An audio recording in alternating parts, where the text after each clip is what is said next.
Is it Started possible this. to? Oh. Hi, everyone. Good afternoon. This is Tanushree, and welcome back to the fourth day of A Woman Move Forward. Again, good afternoon to all the viewers and amazing entrepreneurs out there. This is the fourth day of our ambitious initiative, Women Move Forward, which aims to create around 100 women entrepreneurs from Jabalpur and Madhya Pradesh. I am Tanushree, the project director of Incubation Masters, and with me I have my co-host Shreya Gupta, who is a startup consultant of Incubation Masters. Hello, Shreya. Good afternoon. Hello, good Hello. afternoon, everyone. It's a special day today as we are going to talk about the impact and opportunities of globalization on women entrepreneurship. And we have two very special guests with us to speak on this topic. I would like to welcome Miss Rania from Greece and Miss Ria from Australia. Welcome, ma'am. They both also happen to be the mentor with Jabalpur Smart City Incubation Center. So as we go begin the session today, I would request both the panelists to start a quick introduction and start with you, Okay. Rania, first. Uh, okay. So we would like to start with Rania. Hi, Rania. How are you? Hello, greetings from Greece, from beautiful Athens. To all of you, thank you very much for your kind invitation to organize together this so significant, meaningful, and resourceful, I think, webinar. My name is Rania Lampou. I'm a multi-awarded STEM instructor, co-founder of the Greek astronomy space company, Annex of Salamis in Greece. And today we're going to explore women entrepreneurship and all the challenges during the COVID pandemic and the post-COVID pandemic era. And we're going to see also how we could cope with all these challenges, these obstacles, and we have a long journey today. So may I share my presentation? Is it possible? Okay. There is a share option here, though. You could.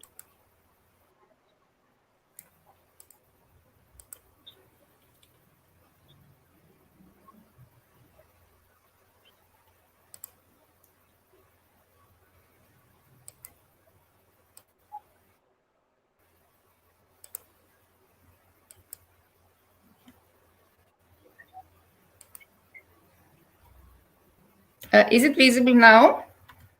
No, we cannot see that. We cannot see the presentation. No, You have ma'am. to share it.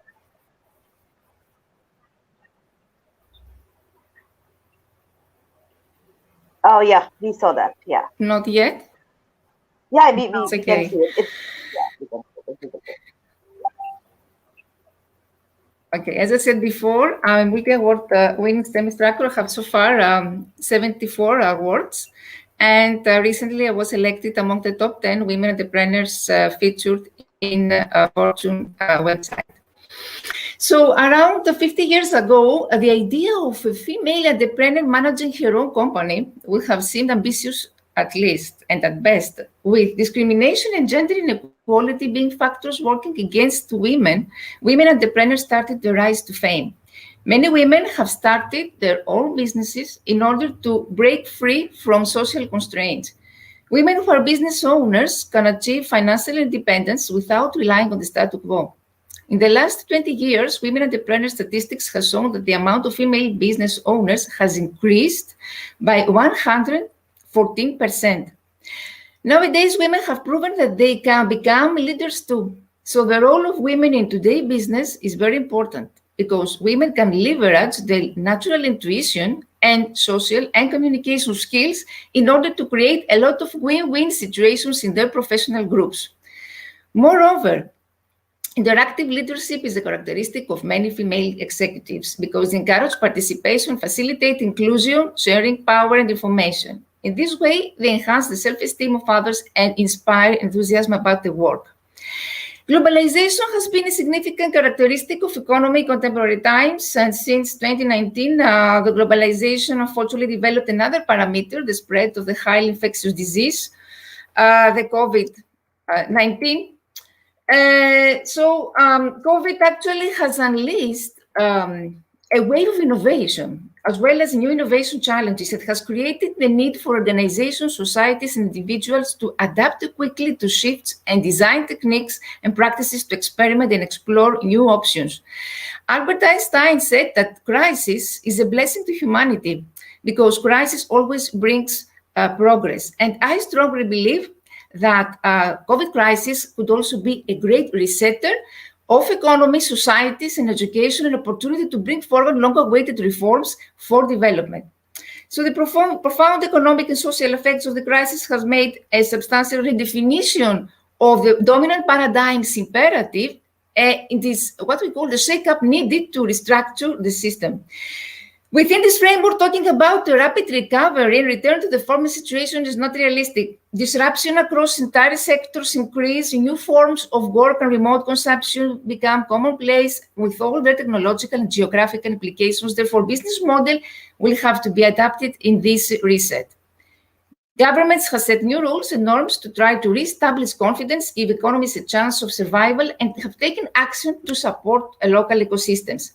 So we need to change perspectives on entrepreneurship. According to the World Economic Forum, it's almost certain that the way entrepreneurial businesses are affected today will have an impact on how entrepreneurship is perceived as a job choice in the future. The changes we observe today may be a double-edged sword. That means that some might state that the crisis could negatively impact the entrepreneurship, while others might suggest that the shifts we observe today could alter perceptions of entrepreneurship for the better. In recent years, entrepreneurship has become more and more associated with stereotypical high-tech startups and entrepreneurs often based in certain geographical areas and fertile environments across the world. And although the success of these young companies are undoubtedly essential for the advancement of our societies, some might argue that entrepreneurship has become a chance only for the few, for those with access to the right type of education, funding, and networks.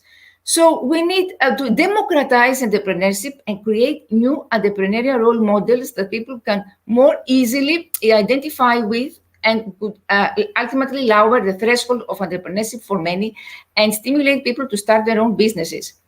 And since also the start of the COVID pandemic, more than 70% startups have had to terminate full-time employee contracts. However, while a large number of startups have suffered during the pandemic, COVID has also led to increase, as I said before, in entrepreneurial activity. We can mention automotive companies, manufacturing ventilators, startups, individuals producing and selling face masks and shields, and so on. So companies and individuals all across the world have devised new ideas to respond to emerging needs and sufficiently addressed by governments. And this is a reminder for us to reconsider how we can value innovation in entrepreneurial systems. Therefore, a repurposing approach, redirecting existing knowledge, skills, networks to new needs is a fundamental survival strategy and growth community. The pandemic is an opportunity for a better organization in business and for leveraging the technological advancement also. So adaptation in business is very important. It's necessary whether it's pandemic or not. The pandemic was an opportunity for a better organization, but business excellence in a digital era, it's about how to adopt a holistic approach to strengthen the management system and processes by leveraging the technological advancements for organizational growth and productivity improvement. What about women? Unfortunately, COVID may have had a healthier health impact on men, but the economic impact on the pandemic has been suffered to a greater degree by women, and especially by female entrepreneurs. And this damage to women's business ventures is due, of course, to the distinct gender roles and unequal access to finance that women have historically experienced and continue to experience in 2021. However, as I said before, many female entrepreneurs have demonstrated resourcefulness and innovation. So how COVID has affected female entrepreneurs, we can see here, first of all, muted demand for services. That means that women-owned enterprises usually operate within the sectors that were most adversely affected by the pandemic. So more than 50% of female entrepreneurs work in the retail trade, for example, which suffered greatly decreased demand due to shutdowns. Quarantine measures made in-person shopping impossible, reducing the possibility to make sales. In addition, the economic impact of the pandemic more generally meant that potential customers were less likely to have disposable income available to spend. And other sectors in which women are prominently represented suffered huge losses too. Healthy fitness centers, beauty salons were forced to close for long periods during lockdown. So we talk about serious threats to business survivals. According to recent studies, show that women entrepreneurs begin business with less capital, usually than men, because they avoid financing their business ventures using their own money. According to Forbes, only 25 of female entrepreneurs seek financing for their businesses, compared to 34 of men. And women have reasons to feel skeptical about requesting this financial support because they are less likely to receive it. When women are approved for loans, it's usually for a third less than what entrepreneurs typically receive. That means that business run by female entrepreneurs may be especially vulnerable during times of crisis because they are less likely to have reserves of capital to depend on them when income is low. So, given the sectors where female entrepreneurs be concentrated, there's a high chance that women-owned business were forced to close for extended periods because of the pandemic. And also, we're talking about it's very important chapter. It's a challenge to work-life balance because when business locked down, many schools did too. So if a female entrepreneur was able to maintain operations digitally, she often faced an additional workload to manage in the household. And although working from home can represent a positive change for many people who can avoid a commute and approach their work with greater flexibility, it can also bring new challenges for female entrepreneurs, especially if they have children. School closures meant that working mothers were forced to juggle full-time alongside their work, which had an adverse impact on work balance. And according to research, women spend an average of 2 hours a day more than men performing unpaid work at home. And they are also more likely to undertake caretaking duties both for children and elderly parents. And also, it's very important to mention that only a quarter of female entrepreneurs have employees. That means that most women-owned businesses are one woman operation. So with this business model, it's already difficult to maintain strict boundaries between work and home life. And the pandemic-related pressures at home represent an increased challenge for female entrepreneurs trying to maintain a healthy work-life balance. So we need to change adapt, and diversify.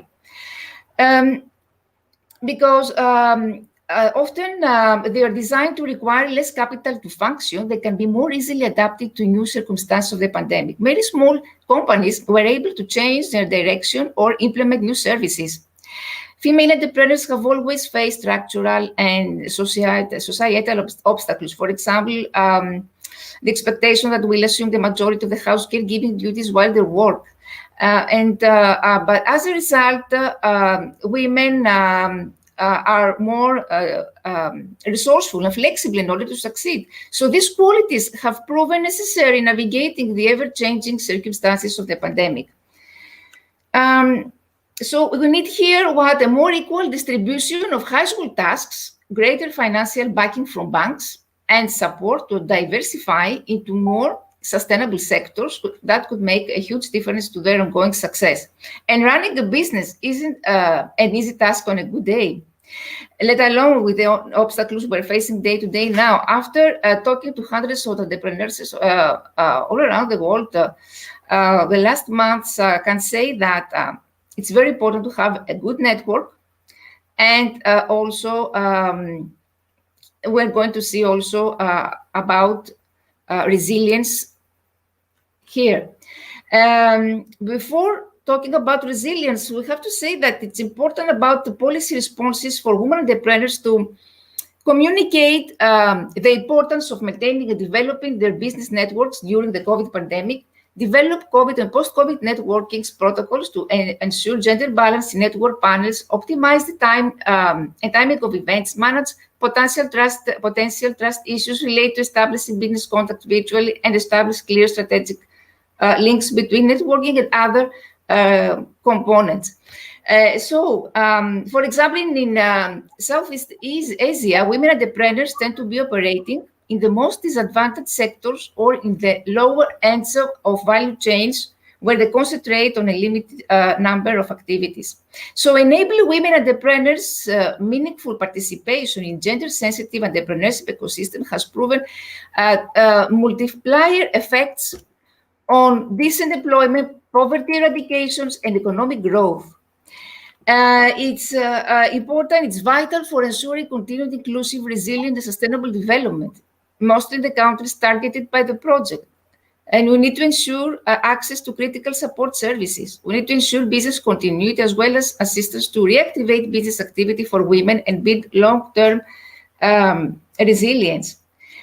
We can mention here the Rebuilding Better project that aims to, it's a recent one, to provide support for women entrepreneurs to recover from COVID pandemic and adopt more sustainable and resilient business models. The project is targeting at least 60% women-owned small businesses in the manufacturing, service, and retail trade sectors in urban areas in Thailand, Malaysia, and Philippines, which all have a severe decline in economic output. So the project delivers interventions to improve women's entrepreneurs' access to training provision, financial services, and market information. Digitalization is a cross-cutting component. The project organizes virtual activities to ensure support during the COVID pandemic. And what will be the outputs, training, and other support to build business financial management skills, information about financial services shared, information about new and existing market opportunities delivered. So we talked before about the key pillars of resilience, because this applies not only to women, but also for all leaders of small and medium enterprise entrepreneurs. We should focus on this. First of all, leadership resilience. That means that leadership resilience is a team sport. That means it requires to fortify an entire network of relationships, taking in all stakeholders from customers and suppliers to community. Revenue resilience. That means that changes that cut off revenue streams can jeopardize companies' future. Thousands of businesses have accelerated sales problems under the pandemic, but often customers perceive such sales efforts as desperate. So this jeopardizes connection engagement with the customer. So this scenario can be avoided by having prepared in advance for market shifts and by initiating and nurturing resilient relationships with your customers. Organizational resilience, that means that a stronger organization will not allow to survive shifts, but will also strengthen the culture and reveal hidden abilities. For example, in the present pandemic, many entrepreneurs and business owners are discovering new emergent leaders and employees with critical and previously untapped skills. So the current crisis caught many business owners without an explicit plan for cutting personnel expenses, whether by workforce reduction or salary cut. So while the need is still fresh, we have to create a written plan for cost cutting in the event of a shift. This is very important. And financial resilience, because a surprising number of entrepreneurs leave the details of their finances to their accountants, usually, or financial advisors. And this is a big mistake, because the most important element of preparing to be financially resilient is to have a firm grasp on how money moves through our company. Operational resilience means that one of the biggest surprises of the current pandemic has been the fragility of supply chains. Therefore, it is important to map out supply chain from raw materials to the end customer. This means earmark primary, secondary suppliers and identify all potential vulnerabilities. So, how was the condition of women before COVID and in general? The integration of global market has opened today for the foreign products to enter any countries and has threatened actually the future of women entrepreneurs. Women entrepreneurs have to compete with foreign businessmen who have superiority of funds, technology, infrastructure, market information, and government support. For example, Indonesia is one of the countries that encourages the development of rural areas, and women entrepreneurship in rural areas will increase obviously the local economy, creating employment opportunities and decreasing the poverty currently. So according to the Global Entrepreneurship Monitor, there are a million women starting or running businesses.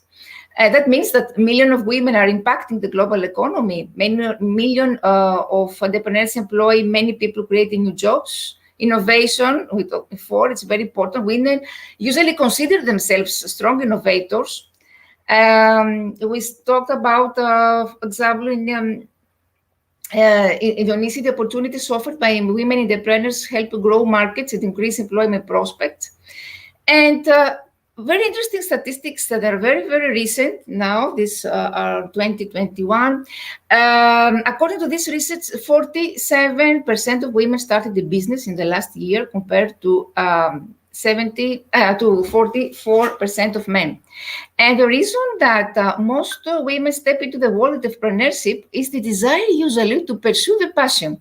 This is the first reason. The second reason is the flexibility and, of course, the income after. 62% of women business owners are between 40 and 59 years old. And of course, more than 9 million people are employed by women-owned companies. Women also of color are responsible for from 89% of newly created businesses in 2019. This number, it's interesting because has increased by nearly 163% in the last 45 years. So 260 African American women open new businesses every day. This is a very pretty incredible statistic, considering that women in color make up 39% of the USA female populations. Also, 10% of females launched the business in the health care sector. And 62% of female owners stated that their business is the main source of income. Because women-owned businesses are much more than casual hobbies. Usually, women are more likely to run lifestyle businesses than those which provide additional income. This is usually the concept. 88% of all women-owned businesses generate less than $100,000 yearly. And in the first half of 2019, 10 companies with women owners, it's actually important to say, it's here, that become unicorns. Unicorns means that a privately held startup company valued at over $1 billion. Also, it's interesting to see the difference between male and female here, because women receive an average loan size. Actually, they get a less size, a less loan, because women usually don't take risks and they don't seek financing, as I said before. They're afraid of asking loans and in general financing. The success rate of crowdfunding for women stands up 69% for women, and for men 61%. And only also another statistic, 13% of construction, high-tech manufacturing are led by women. Women are more likely to feel stressed about their business, unfortunately. And also, female-owned businesses are safer for investors.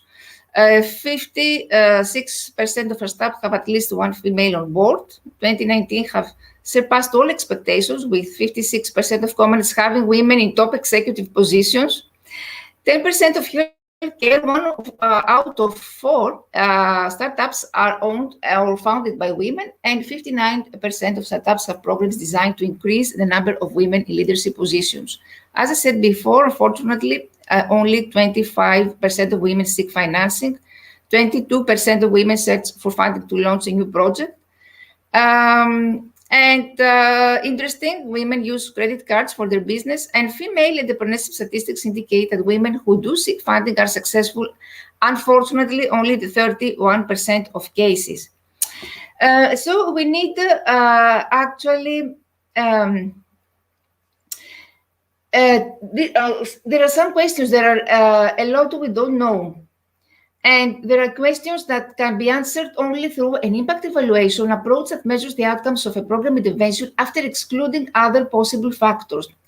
It is actually disheartening that too many governments, institutions, organizations, and project managers are reluctant to carry out such necessary studies because they are seen as expensive or time-consuming and technically complex, because the findings can be politically sensitive, particularly the negative, and often the data is scarce and poor in quality besides. Many evaluations have also been criticized because the results come too late, do not answer the right questions, or are not carried out with sufficient analytical rigor. If programs are poorly designed, do not reach their intended beneficiaries, or are wasteful, with the right information they can be redesigned, improved, or eliminated is necessary. So we need to set goals and targets, the establishment of a coherent monitoring and evaluation strategy in support of female entrepreneurs is center of setting goals and targets, because goals, of course, are defined as the objectives that the supporting entity wants to achieve.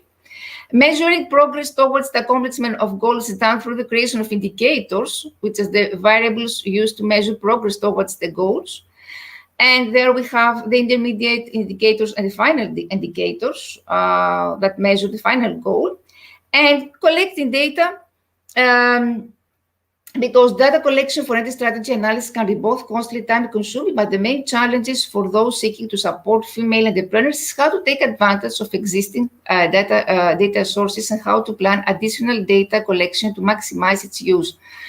Actually, it's not an easy task to determine the number of women entrepreneurs from official statistics in either developed or developing countries. The figures are often incomplete or based on sample analysis. There is no unique formal definition of what constitutes a female enterprise, since no clear analytical threshold for this concept exists.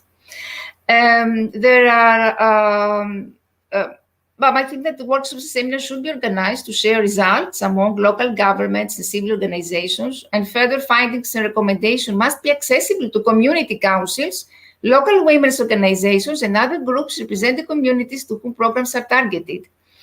And we can mention the World Bank that offers some programs targeting women entrepreneurs, and World Bank is producing real data and information on what is working to encourage economic advancement of women in developing countries. We talked about how globalization affects women, and it's important, as I said before, a network that open up important avenues for women entrepreneurs. We need to assimilate into a new technological culture to assess all the financial credit environment. We need to change behaviors of both banks and attitudes toward women-owned businesses to improve financial access, and behavior of governments to eliminate policies restricting women in business. Women access to credit. Also, the women entrepreneur must assess the financial and credit environment in the area of operation, and that means they need to know all the parameters. And as we said before, women typically apply for smaller loans, so this conception has to change. And here we can see a model. This actually how to adopt the digitalization in your company. It's actually a journey. This journey comprises, according to experts, 5 smart phases. The first one is the aim. This is actually the purpose, the objective. They set the foundation of this journey by developing a sense of purpose. And also, it's actually architect. Once the aim is defined, next is the assess stage, because every organization needs to know as where to do they stand at the current point in time, from the product leadership, competitiveness, talent availability, operations effectiveness, technology adoption, cultural and workplace practices, and many more. And it is only that once you know where you are, also you establish where you need to reach, then the journey becomes directional and relevant. After comes architecting of the business structure, processes, and talent. And it this states that you develop a balanced set of improvement initiatives and organization performance goals. And of course, as action needs to be taken to enable the identify improvement initiatives. Advanced stage of the business excellence, a continuous improvement phase, requires regular benchmarking business with the global scenario and new competitive threats. So very quickly, online businesses should leverage many tools actually to save money and time, from social media management tools to online voicing tools to team communication tools. They should know when to give up. Part of being successful is know how when to give up in order to cut your losses. It may be strategy, personal, or even entire business venture. They usually focus on what they love. They focus on the big picture. They don't waste time on insignificant details. They solve problems and they deal with real needs. They differentiate themselves and they produce valuable content. And we need to, first of all, to plot the journey before starting. You need to get organized. It will help you complete tasks, to keep detailed records, analyze your competition, understand the risks and rewards. Most important of all, be creative and innovative. Stay focused, prepare to make sacrifices, provide great service. That means put customer value first. You need to deliver value to your customer. Be consistent. Consistency is a key component to making money in business. You have to keep doing what is necessary to be successful day in and out. It's important also to use cross-functional teams to plan and design this modernization effort. A functional expert from areas such as IT, strategy, customer interaction, operations can all work together in an agile environment to design the changes around a set of coordinated specifications. It's important to simplify your architecture using a variety of coding language. For example, if you have ITC systems and structures, it's also important to design for flexibility and speed. So we need modular systems that can rapidly accommodate a range of possibilities for connection and configurations. And we need to engage with workforce and culture. That means that an ICT modernization is often seen solely as a matter of changing technology. But changes in technology, any change, sustain themselves only if people and your collaborators, your colleagues accept and embrace them. So you must therefore align your new systems with the company's culture, starting with a clear recognition of the new habits that people will need to adopt. You also will need to adopt, of course, a service mindset. So a modern approach treats technology as a set of services that the company can consume and integrate as needed. Be agile, user-centric. So we need to put the customer first and invest in resources that make the change stick. Organized by capabilities. It's also very important. And also, your goal is to find companies that can deliver mutual benefits and in which you can develop a working relationship that involves mutual commitment, creative collaboration. Currently, I'm working, as I said before, I'm the co-founder of the Greek Astronomy Space Company in Greece, and here it's a Greek organization that promotes a broad interest in astronomy and disseminates knowledge in astronomy, astrophysics, but not only to the general public, but also to underprivileged children. We are offering free courses for refugees, for Children Oncological Hospital, for children with special education needs, and here we can see some photos of our workshops. And I want to say also that it's very important, as I said before, that there is no doubt that women have made an enormous effort to be present in the world of entrepreneurship. Their impact is remarkable, and there is a likelihood that will only grow. Women have shown that they have a higher company success rate, but they tend to take fewer risks. This is the problem. Companies that are led by women prove to be a safer option for investors, as I said before, but yet they still struggle to obtain the capital they need according to women entrepreneurship statistics we showed before. This is likely to change in the upcoming years as female presence in the world of business becomes the norm. Thank you very much for your attention. If you have any question, I am at your disposal. Thank you, Rania. Thank you so much for this amazing presentation. It was quite brief and interesting to know about the women around the globe. Before we ask question, I would really like to introduce our second guest, Dr. Ria. Hi, hello, how are you? Hi, thank you so much, Tanushri and Shreya, for having me here. And I'm also very grateful to all the nice people of the Jabalpur Incubation Center for always setting up these very interesting events. So if it's okay with you, I will share also my screen now.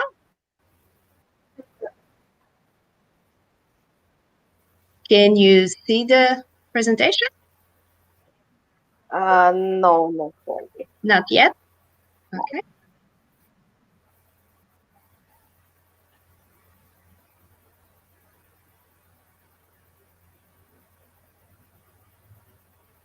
Is it coming up?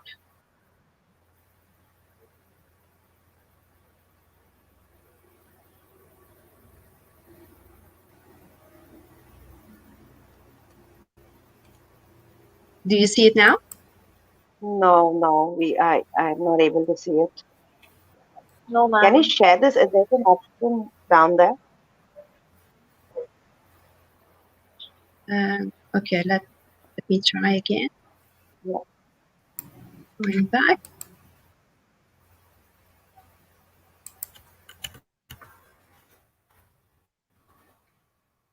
Yeah, got it. Yeah, coming up? Yes. Okay, great. Yeah. Yes. So yes, today I will talk here about the impact of globalization on women entrepreneurship. And so why am I here? Well, this is a little bit an overview of what I've been doing in the field of entrepreneurship and also globalization. So, but I in fact would share more also a personal view. So what made me really think internationally, in fact, is that I have lived in 7 countries on 3 continents. And that experience really makes you realize that it is a great opportunity to connect with different cultures, to people from other countries, because it shapes also your creativity and also your innovation spirit. And it brings also more entrepreneurship type of ideas to the front. So I see 2 big current trends in globalization. The first one is about digital technology. Like before, without having the tools of the internet platforms, it was very hard to connect with people in another country, right? You had to travel, and that took already sometimes a long time, and then settle in a hotel, and so it took a lot more time. But today, it's not that we have to go to other places in the world. No, the world is in fact coming to us, right? We get in fact the world into our house and our office easily. So that is a really big trend, okay? And the other trend is about focus on sustainability and the environment. So it's all more about produce and consume locally. And that in the future seems to be going further and further. Now, how can you combine this then with globalization? Well, I'm not going to tell you straight away. I will tell you a little bit later how that can be combined. So let's go back a little bit to digital technology and women entrepreneurs. So I've been doing for a few years now already study on the use of digital technology by women entrepreneurs, but we're also on digital entrepreneurship and digital collaboration in relationship to happiness of women entrepreneurs and how it all increases also their business income. And so it is clearly that women are, in fact, expert in using certain digital tools for social interaction. And that is also, if you look at the statistics from social media marketing, it is clear that, for example, in Facebook, women tend to have 8% more friends than, for example, men. And even in LinkedIn, there are already more women on that platform than men. So it's totally different than years before when we were not using social media platforms, when we were still working like with traditional networking organizations, like, for example, Chamber of Commerce. There, the men were a lot more present than women. So this is definitely changing nowadays. And the fact that 8% more friends women have on these networks means also that they use these networks in another way. They really use them to socialize.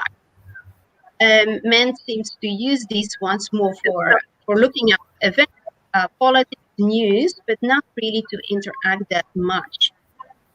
So in that way, in fact, women are one step ahead, because also there is a trend of having more and more interaction with these platforms as well. Now, on the other hand, we see that women in smaller businesses and in low and middle income countries, they need to still catch up a little bit. So, for example, there is a report from the big providers, and they say that about 10% women in low and middle income countries are 10% less likely than men to have or own a mobile phone. And 20% or less women, in fact, have the access to a mobile internet. So there we can still catch up a little bit more, but I'm very confident that that will not take more than a decade. It will go pretty fast. And then we also looked with the European Union. We are working on a project about digital technology, how we can bring that easier to women entrepreneurs, especially the ones that are living in poverty. And so we are, in fact, developing a curriculum that can help digital experts to bring their services in a better way to women entrepreneurs, because we found that traditional IT classes are not attractive for women entrepreneurs. In fact, in Europe, we see that less and less girls are taking classes in this part, so in the IT and technology. So we need to develop other ways to bring to women. And we found out that the one-on-one interaction and really focus on a problem that the women have in their company, that is a much better way, because then they can see also how it can increase their business income. And Rania was already saying that still women take most of the household task and also the caring task on their shoulders. And there, there is some improvement in that area. Still, women have less time, in fact, to spend in their business because of this aspect. So if we can help with digital technology to reduce the time that women have to spend either for the care of others, but also for in their business, that would be very beneficial. So that's also a way that digital tools and digital technology can help women entrepreneurs.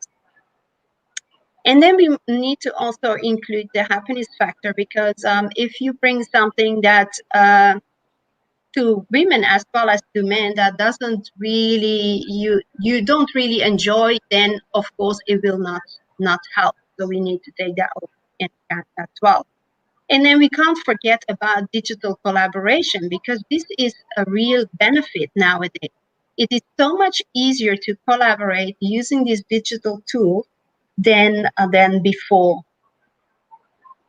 Now, what about the sustainability and the environment, and then women entrepreneurship? Well, it is clear that women are in fact masters in starting social enterprise.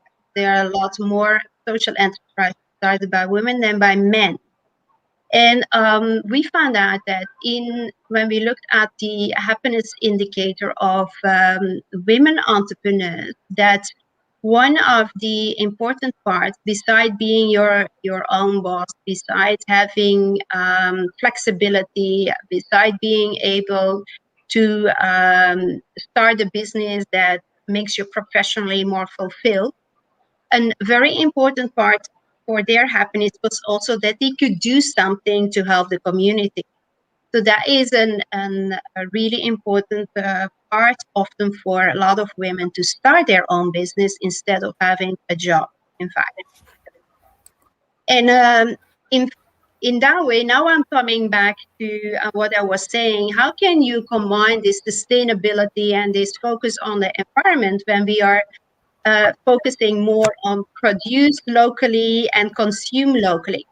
Well, it is possible, and you have like a business. Well, first, of course, the best way is when you want to go international, that you really have a good founding business in your own home country, because you know the culture there, you know the customers there, so it's much easier.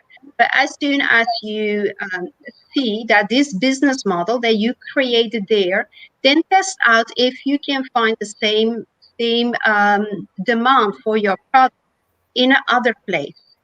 And when you do this, what you can see is try it out simply on a small scale. Ask the people in the other country, maybe your friends that have lived in the other country or that are in the other country. Do you think it will work there?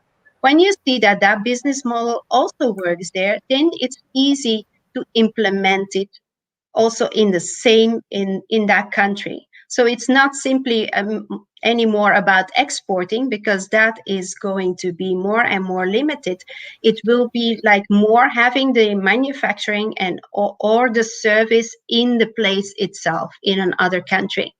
And so, in fact, it's based also on the franchise model. As you know, probably, when you have these very successful franchises, what they do is they start often in their own place.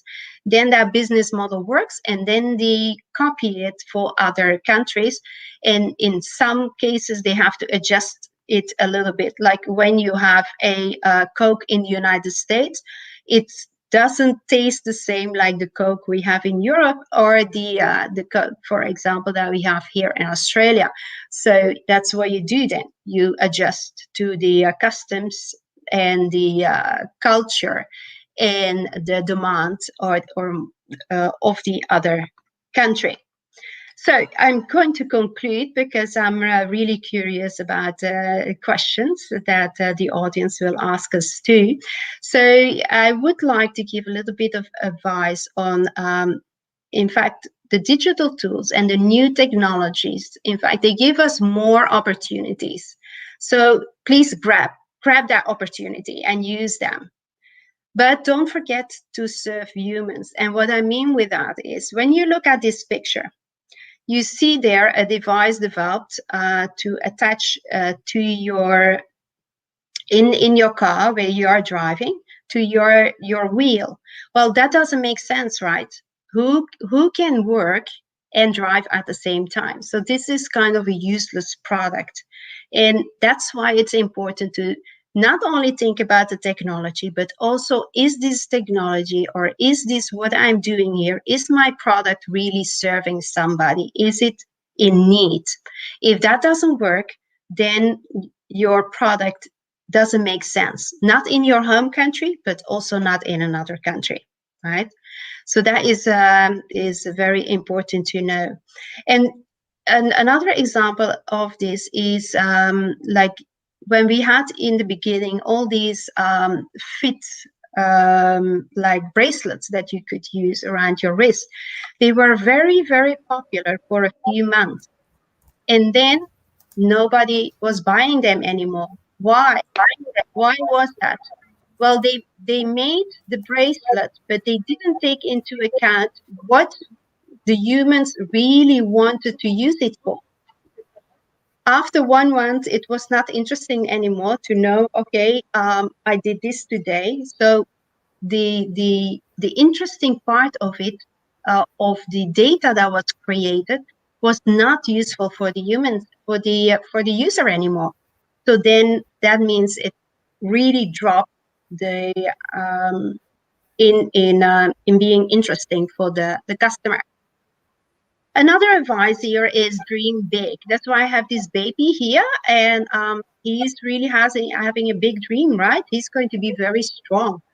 So dream big and act fast, because nowadays that is one of the maybe less attractive part of the digital world, is that your competition is not only in your own country anymore. It is coming from everywhere in the world.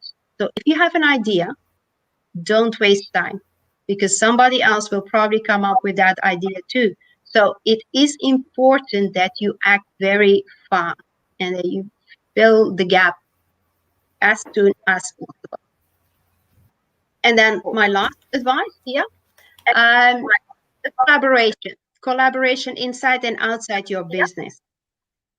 Inside means that what I say here, teamwork makes a dream work. So here you see some of my colleagues at GOC, and you see on the mobile phone there, that was me. So I couldn't be in the live meeting there, but that doesn't matter. We worked still together. So use the digital tools where you can to make that teamwork work.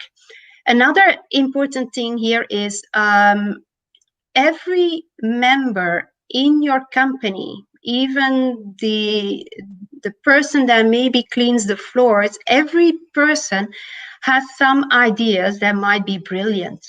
So make sure that you listen to everybody, because they can come up with very interesting things that you might not notice, but they do. Also, another thing is everybody in your company has connections. So, and all these connections can be useful also for the business. And when you really appreciate these connections of any of your employees or your colleagues and members you work with, it can advance your business. So my most important advice is listen to the people you work with. And then what kind of collaborations can you have outside? Well, nowadays with digital tools, is very easy to work also, for example, with people in the same sector. So I give there the example of shoes and dresses. Say that you have a company that makes shoes. Well, why don't you look up who is making dresses that go well with your shoes? And why don't you collaborate with that company? And you can even share your customers, because your customers probably don't need only shoes, they also need dresses. And the customers of the dress company, they also need shoes. So that will make both companies stronger, and even can, in fact, create new kinds of products, because you could have maybe shoes that go well with certain dresses, right? So this is a simple example, but it can be used for every sector, in fact. Another way to collaborate is with complementary sectors. So here I give the example of NASA and an artist. So I know an artist in the Netherlands, and he worked together with NASA to clean up waste that's in space. So what did he do? He was able to transform the waste that were coming from space and that was burned, in creating it as kind of a firework. So instead of having the waste burn up without any interesting effect of it, no, the artist made it possible that it was in a way that it was really enjoyed by people as fireworks.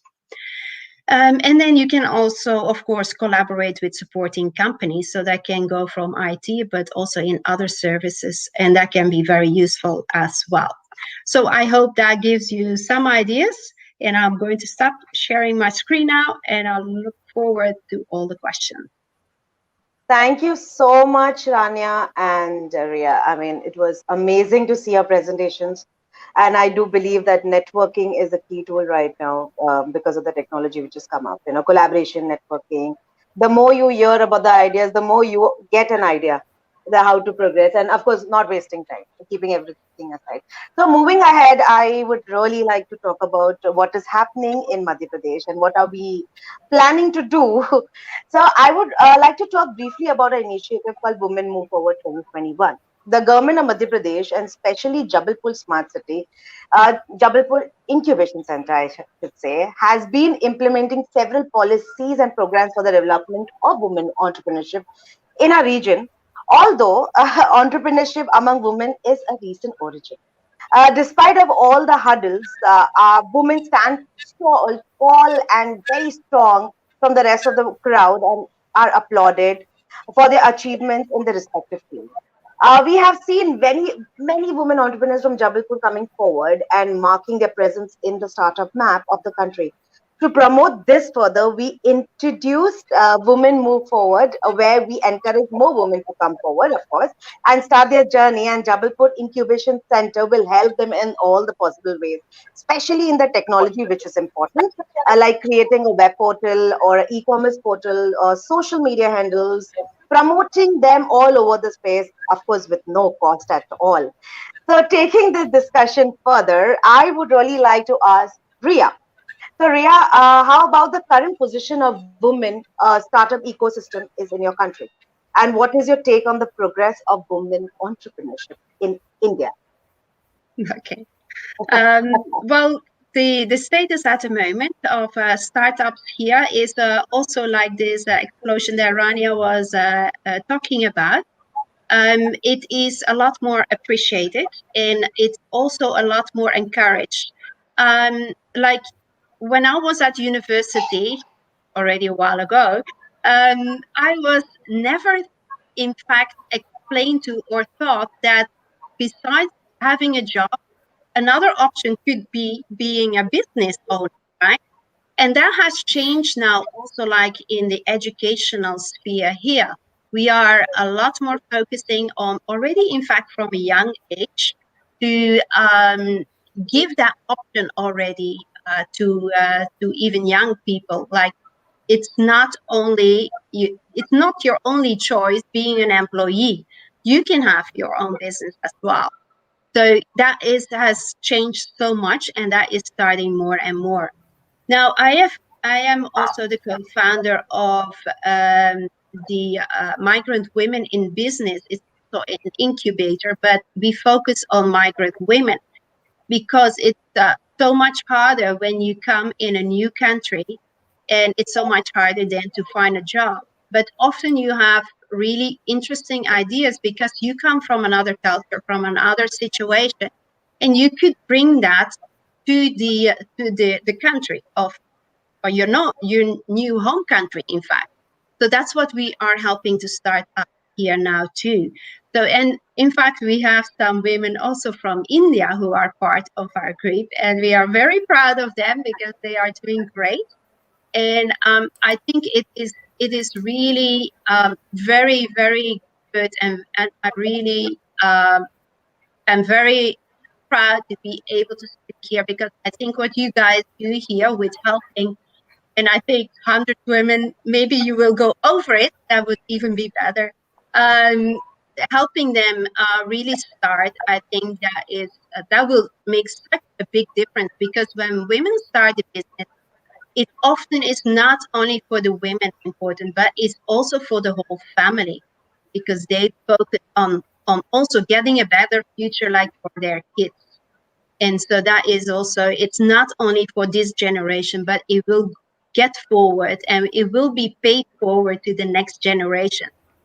And that is important also that more women are starting to be models as entrepreneurs, not only for the girls, but also for the boys, because they can also see, like, wow, my mom can do this.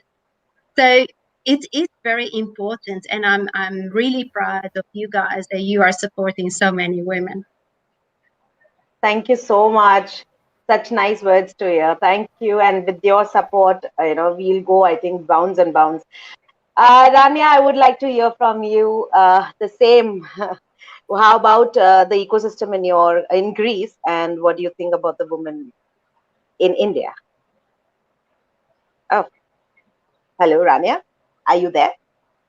I think her internet. Okay, so we will come back once Rania comes back, and we will continue that. I'll give it to Shreya now. Shreya, please go ahead. The current wave of globalization and digitalization has greatly improved the lives of women worldwide. How do you think the aspiring women entrepreneurs this can leverage this and seize the benefits of this? Of globalization and digitalization, I would request Dr. Ria to answer this. Okay. Jira, could you repeat the first part of the question, or maybe Tanushri, you can, because it's very difficult to hear. There's something with the No connection. problem. So Dr. Ria, can I ask Rania the same question before we progress to the Yeah, next, I please? had technical problem and I was off. No, Can you no, no. So, as Dr. Ria said about the ecosystem in, of course, Australia, and how she sees India, and the examples around. So, what is your take on the position of the ecosystem in Greece, and what is your take on the progress of Indian entrepreneurship, women entrepreneurship? Well, it's very surprising. I am expert in STEM education. STEM is the acronym of science, technology, engineering, mathematics. Is the new trend in education worldwide, which has started from USA and in Australia. I think it's going very well, but unfortunately, it isn't integrated in any other country in the world. We have started now to promote this. So in Greece, you will be surprised that there are women who have invested in STEM education, that they have created small businesses about STEM education, and that have a huge, huge profit about this. Because, of course, they have realized the importance of STEM education, the value of this, the creativity, all these values that cultivate in students, developing how we develop skills in our students, how we remove all the barriers to the traditional education and all this. And it's very interesting because it's a huge challenge to remove the conception that science is only for boys and not for girls. It's a huge challenge that still we can see here in schools and in education and all around the world. So I think it's great for me and for women. It's a great effort for women to start businesses, especially in science education, and to see women and not physicists, for example, to start this. Um, in Greece also, we have a big increase of women entrepreneurship and fitness and gyms and hair and all the stuffs.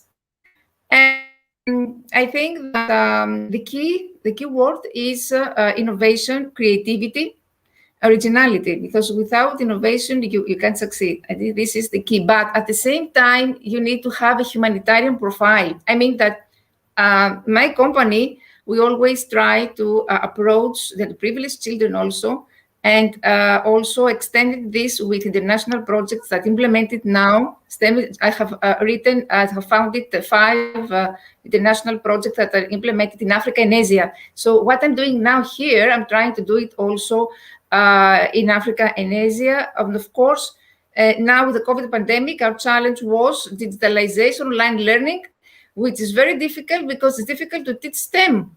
STEM online, how to do experiments online. You need tutorials, you need instructions step by step. It's not easy. So I think that I'm very optimistic about all this course of women. I'm very happy about the rise of women in entrepreneurship. And I also think that we need all this innovation, especially in the educational sector. And as I mentioned in my presentation, the healthcare, there are more women that are involved and there are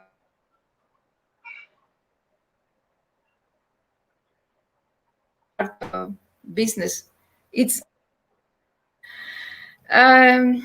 So I thought this is was my opinion. No problem. No. I mean, it's lovely to hear you and Ria talking about. Could you hear me, or there were a technical connection Ah, connectivity problem? no worries. We understand internet glitches are, we can't do anything. It's a natural disaster everywhere, I can say. So I'll just give the stage to Shreya, where Shreya can ask the second question. Mantha. Yeah. The current wave of globalization and digitalization has greatly improved the lives of women worldwide. How do you think the aspiring women entrepreneurs this can leverage this and seize the benefits of this way of globalization and digitalization? I would request Rania to answer this. Mm-hmm. Digitalization is actually a gift for us because I'm talking of educational, the part of an educator, because we were largely unprepared, educators all over the world, and we were stuck in traditional practices. And there are many teachers here, for example, in Greece, that they didn't know how to use a computer. They lack basic ICT skills. So you can understand we can't talk about entrepreneurship or anything else if we have many, many teachers in public, especially schools, that they don't know how to use computers. So I think that digitalization, we are in the fourth industrial revolution with artificial intelligence, smartphones, and Internet of Things. So we need to leverage all this treasure we have in order to advance in our on all the entrepreneurship, but also in all spheres of life. And here I want to say something. It's important because we are also at the threshold of the fifth industrial revolution. Experts of the fourth industrial revolution tell us that the fourth industrial revolution has failed. It has failed because we have ignored the human factor, the human dimension. So we shouldn't forget that entrepreneurs and customers and all the others are not robots. So humans must go along with machines, and we must maintain human characters when we teach, when we sell, when everything else. Human factor, human dimension, communication, trust, mutual collaboration, all that is very, very important. This is. Sorry. Thank you so much. And yeah, so the same question to Dr. Ria too. I don't know Okay. what's. Yes, sure. Yeah. Yes, I completely agree with Rania. It is in very important to keep that human aspect in everything we do. And that was indeed the case. That's why before some of, like I gave already the example of the Fit bracelet, but there are other examples, and that's why also a lot of the dot-com enterprises didn't. A lot of them didn't succeed, in fact, because they were ignoring what the customer in the end really wanted. So it is important to keep that in mind. And it's also important, I think, when we are talking about digitalization, that we also keep, in fact, the culture aspect in the different countries that we want to work with into consideration. And that in one way it becomes easier to connect with everybody in the world. And I see that in some way we get to the same kind of customs and things that we are doing. But on the other hand, it is also still interesting to embrace certain very unique, maybe cultural aspects and customs that we have, because that will give an added value to certain innovations. Maybe things that I don't see, but you coming from another culture can see this. And that's why also, so we started the Young Dream Creators program, because we see that their kids often come up with ideas that are unbelievable, that we as adults don't see anymore. And that is the same with women. Sometimes we as women see things that men don't see. or we don't see as women what men see. So it is an added value if we can all work together and all embrace maybe certain uniqueness things that we have, and that can come to creating innovating products. And that's why I also think that it is important to have more women in entrepreneurship, because we bring often products and services that we see as very useful because we understand the world of women, of course. So that is why I think it is very important to, and that can be combined with digital technology and use that, because it it will advance even more. It will maybe next 10 years, in the next 10 years, we might not speak over the computer anymore. Maybe it will be with virtual reality, and we will maybe stand in the same room while we talk and not be and still being in other countries. So there's still so much to come and so much innovations to come. But if we as women entrepreneurs can be part of it, I think it is very important. Lovely. So nice to hear. Before I proceed, there is one interesting question I have here. Asha Rai has asked this to the ladies. Ladies, can you please tell us any global platform where a woman entrepreneur can put their products, like in the international market, like Amazon, maybe, anything there that the outreach will be good for them? Anyone would like to answer this? Yes, well, there are several platforms, of course, that are available. In fact, we, with migrant women in business, we created our own platform for the migrant women here in Australia. Why did we do that? Because some other bigger platforms, they didn't take into account what women were really needed, what they needed. For example, a little example was that women wanted an easier back office so that they could easier navigate through all the details of putting a product on the platform. And that was especially important because since we are working with migrant women, often of them the English is their second language, so it's not their first language, and sometimes it's very hard to understand things of these international platforms. So that's why we created our own. So that's even a possibility that you also maybe start creating your own platform if you want, that you think that serves better. You don't always have to go for the existing international platform. Maybe even that would be something that Jaipur Incubation Center has a platform for all the women entrepreneurs, simply giving some ideas. That doesn't mean you have to do it, but that is an option, of course. So yeah, I'm not going to really promote one platform over the other, but there are certainly that are international active already, but there is also possibility to create own platforms that can be very successful. Cool, perfect. And Rania, what about you? Any Yes, I can talk. international platform? Yes, I am collaborating with many scientific institutions, foundation, astronomical unions. So I can talk from this experience that there are many associations about girls and coding, for example, which are very profitable around the world. And as I said before, it's a new trend in education. So they can explore many platforms about how we can encourage girls and STEM in education, not only in developed but also in developing countries. You can search and find many on the internet. Perfect. Thank you so much, Rania and Rila.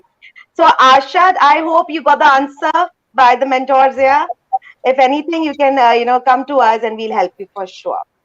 So we'll move ahead. I think this should be the last question for you all.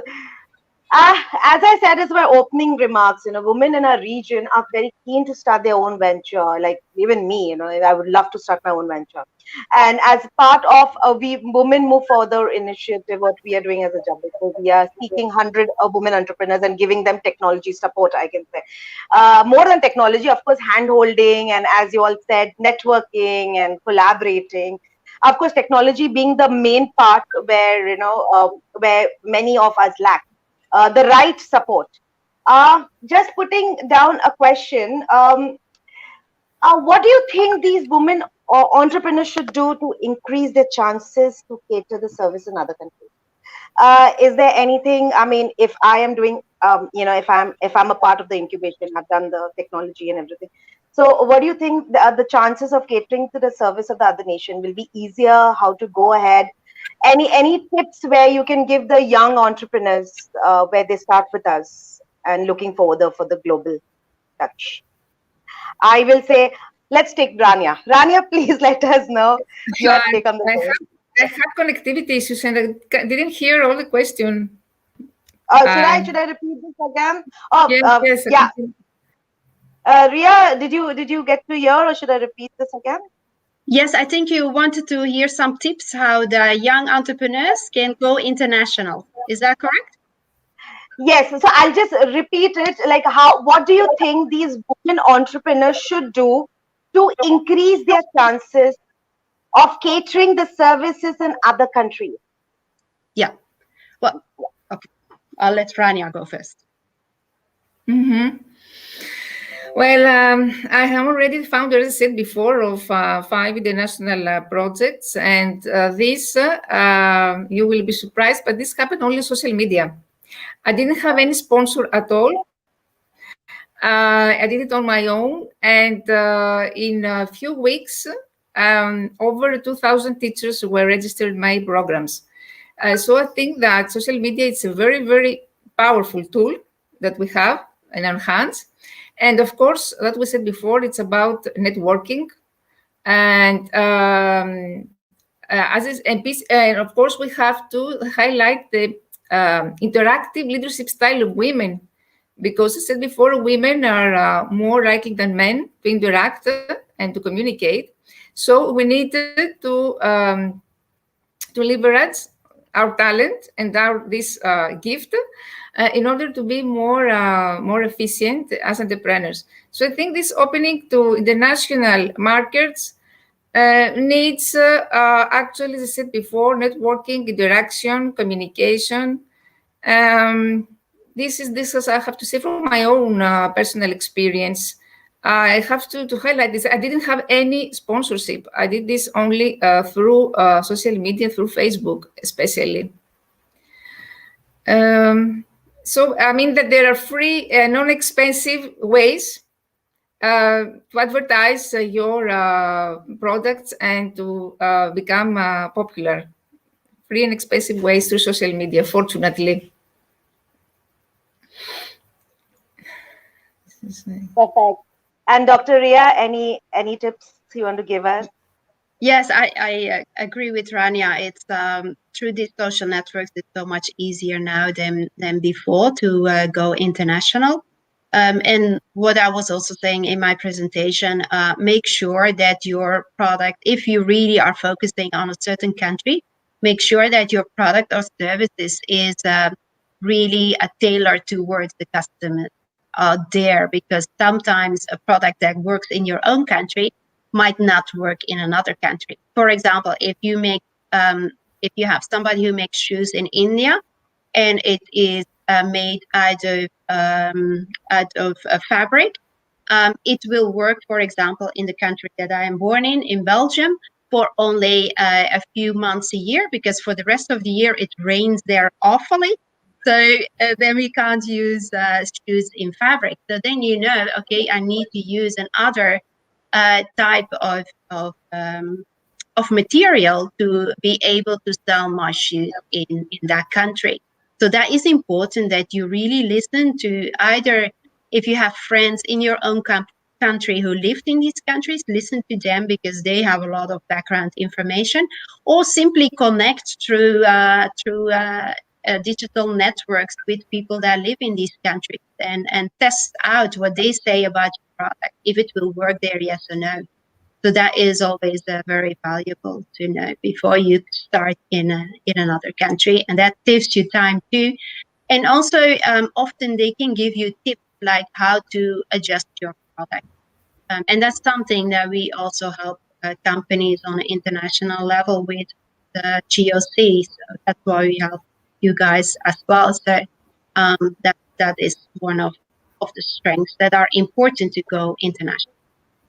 Lovely. Yes, I agree with both of you all, because whenever we start something, we are always looking to go ahead, like Asia Pacific, Australia, Europe, the second or the third stage of a product. And then we are always stuck saying that how should we go about? That's a question mark which comes to, I think, everyone from your side, from us also, if there's a market there.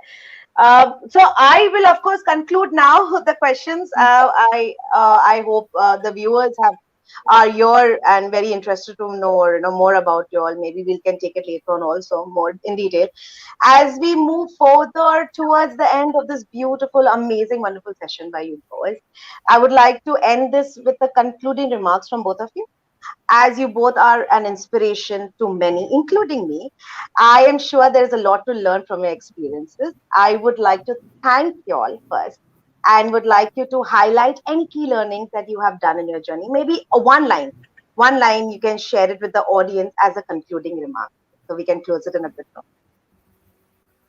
So I'll give Dr. Ria. Okay. Well, since we are going to do it very brief, I would say don't give up. There's always something that you can do and that you can bring forward. So don't give up. Go for it.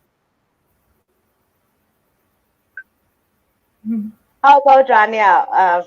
Anything you want to say? Follow your passion. Follow your I'm sorry? passion and don't give up. Follow your passion and don't be disheartened by difficulties or any obstacles. Keep going. Beside although the hardships and obstacles. And I want Thank to you say so that much. Yeah, please. leaders, real leaders are not born or forced in crisis. We have seen how many women entrepreneurs have risen during the corporate pandemic, because real leaders are forced in crisis. There's those who pave the way for others and are guides us through difficult times. It's very important to say that also. Thank you so much. So with this, we conclude an insightful session today on behalf of the entire team of Jabalpur Smart City Incubation Center and Incubation Master. I would really like to thank you both for sparing your time to us and coming for the session today, where we see 100 women entrepreneurs coming for Women Move Forward, and we are supporting the technology and the mentors like you all. We would really like to host you again back soon. And thank you. Be safe, Dr. Ria and Rania. And we hope to meet you soon physically too. Till then, thank you again for the session. Me and Shreya are grateful to have you both here. Thank you, ma'am. And I will say goodbye from my side, from India to Greece and Australia. Till then, thank you. Yeah, thank you so much. Thank you, ma'am. Thank you so very much much. for this Thank you. opportunity. Thank you.